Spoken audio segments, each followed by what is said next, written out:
Hey, I'm Jesse. Let's continue in Revelation 15. In verse 23, see that every one of us shares in death because of Adam. That, thank you, Grandpa Adam, what we inherited from you was death. From Christ, we can all be made alive. Verse 23 says, but each in his own order. Christ, the first fruits, afterward, at his coming, those who belong to Christ. So the second coming of Christ, what is that exactly? I'm going to make the case that this is Revelation 19. This is the coming of Christ, the second coming of Christ. Because what the second coming means can be confusing.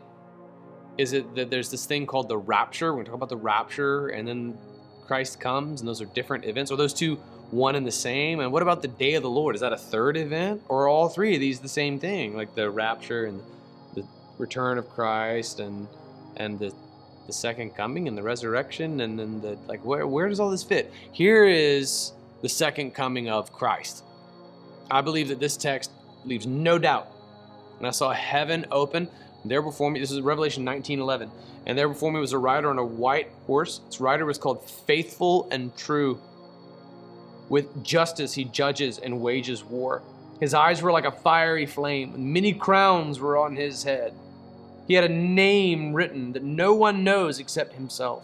He wore a robe dipped in blood, and his name was called the Word of God. Remember the Gospel of John began? He is the Word. The armies that were in heaven followed him on white horses, wearing pure white linen. A sharp sword came from his mouth, so that he might strike the nations with it. He will rule them with an iron rod. He will also trample the winepress of the fierce anger of God the Almighty. He has a name written on his robe and on his thigh, King of Kings and Lord of Lords. That is Jesus. I believe it's abundantly clear. Revelation 19, verses 11 through 16 describes the second coming of Christ.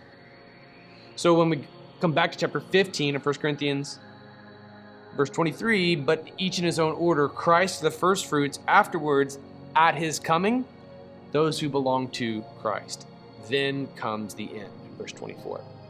So when you see in Revelation 15, second coming of Christ, I believe we're seeing Revelation 19 evoked. I believe the Revelation 19 is so abundantly clear, it could be no doubt. That is Jesus showing up on the scene. It's incredible to behold. In the Gospels, he rode to Jerusalem on the foal of a donkey to be slain. In Revelation 19, he rides in on a war horse in order to slay. It's very clear, and it's quite majestic, and it's rightly a little terrifying, especially if you're on the forces of evil. So when we see second coming of Christ, that's what I want you to think of, is Revelation 19. That's what I see in the text. This is a really beefy passage. We're going to continue talking about it. I'm going to talk a little bit more tomorrow about the hierarchy of Christ within creation, both in his life on earth and now as he's ascended to the throne. We're going to look up some Hebrews. So, crack your mental knuckles because we got a lot to cover here. But that's what I wanted to introduce today is Revelation 19. I believe that describes the second coming of Christ. Is that the day of the Lord? Is that the rapture? What does that word rapture mean? We're going to talk more about that this weekend. This text is absolutely mind-blowing.